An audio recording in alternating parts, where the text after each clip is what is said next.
We all experience ups and downs in life when our circumstances, how well we are taking care of ourselves, and how our mind is functioning changes. As a result, we may notice that at certain points in our life, our mental health just isn't tracking so well. This is normal. In fact, where we fall on the wellbeing continuum from well to unwell shifts up and down as we go through life. Some mental health conditions are situational and recovery is very quick, whilst others require intervention such as counselling, medication, and commitment to wellbeing strategies to keep yourself on track and feeling well. The key to getting back on track is noticing when your wellbeing begins to shift from well to becoming unwell, which helps little problems from becoming bigger. So what are some of the early warning signs you can be on the lookout for that may indicate you're not travelling so well? These can include feeling anxious or worried, feeling depressed, sad or unhappy, experiencing emotional outbursts, sleep problems, weight or appetite changes, feeling withdrawn or quiet, substance misuse or alcohol misuse, feeling guilty or worthless, and changes in our behaviour or feelings. If you're having thoughts of suicide or self-harm, it's really important that you reach out for support now. Call Lifeline on 131114 and talk with someone who can help to keep you safe.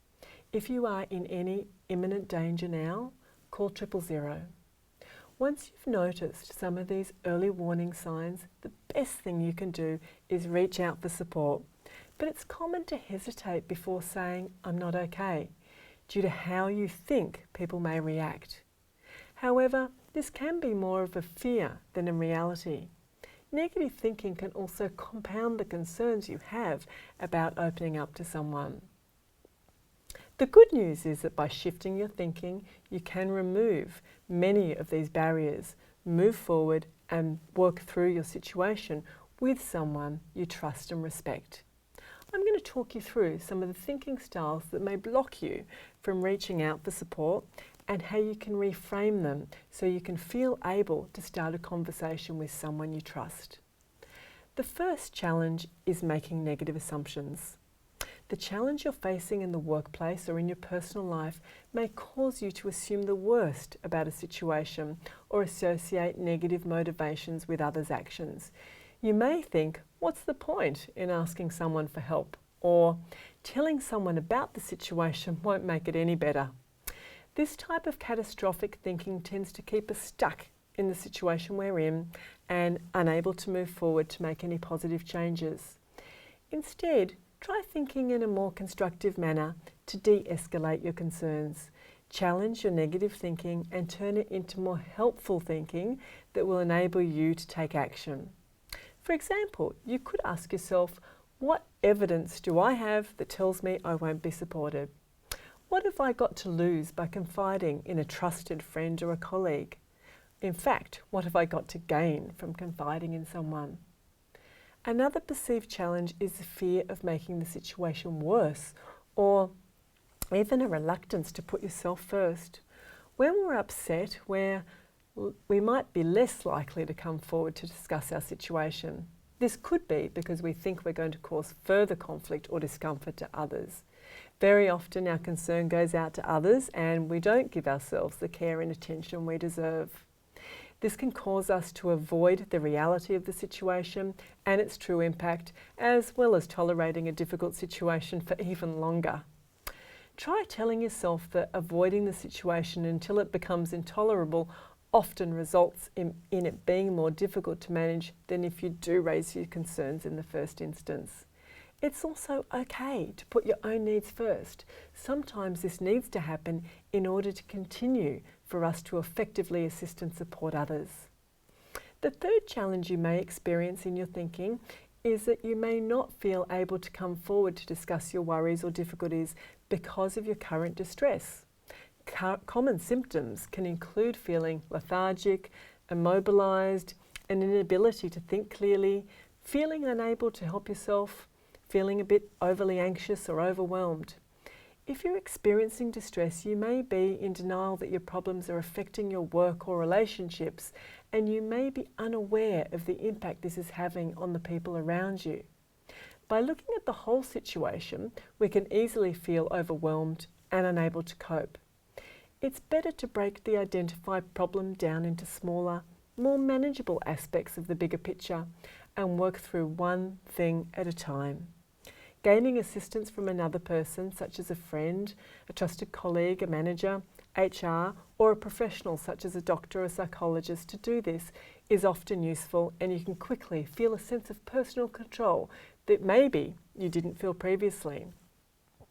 Remember that when issues have been escalating for a long time, you will need some time to work through aspects of the identified problem. Being patient and allowing yourself time to get back on track is really important. And finally, shame, guilt and embarrassment are often powerful feelings that prevent us from being able to access support and assistance when we're experiencing difficulties. Feelings of shame and guilt may be especially the case if we're normally a pretty high functioning or high achieving individual who's normally pretty in control of our lives. We can also be fearful that if others know we're not coping, we think it may affect their opinion of our capabilities, or it could create a perception that I'm weak. Remember that in most cases our fears are far worse than in reality. Remind yourself you're only human like everyone else, and at times we all feel overwhelmed and unable to cope. Try viewing your challenges and pressures in the context of a process. That is, see the situation or event as a hurdle that over time will be overcome. Reflect on a previous challenge or difficulty in your life that you've overcome. Remind yourself of the skills and the behaviours you used in this situation, and give some thought as to how you can apply these same skills in your current situation. It takes a lot of courage to be vulnerable, but by admitting that you're struggling to a trusted person, it's likely you will get the support you need. So what's next? When you're ready to talk to someone, identify who that person may be. It could be a friend, a family member, a trusted colleague, or a treating professional such as a doctor or a psychologist. Think about the changes in yourself that you have noticed lately so you can provide examples to the person you decide to ask for support. Pick a time and a place where you won't be disturbed and will have the time and the space to talk through how you've been feeling. Struggling how to open up with the conversation? Try something like, I've noticed after the last few weeks that I'm just not my usual self. I've been quick to anger and I'm just feeling down in general. I think I need some help to get myself back on track. Be completely open and honest and give the person some examples. Chat with your support person about what they can do to help you get back on track. Remember, if they aren't a trained counsellor or psychologist, they won't be able to counsel you.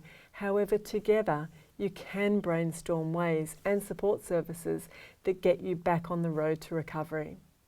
Agree on the next steps and organise to meet up in the next day or so to chat about your progress. What services could you link in with?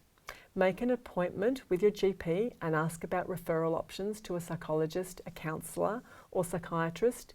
Link in with your workplace employee assistance program, or call one of the many helplines currently available, including Lifeline on 131114 or Beyond Blue on 1300 224636. And remember, trust the signs you've noticed that you aren't your usual self. Reach out to talk to someone, and as a result, you can stop little problems from becoming bigger.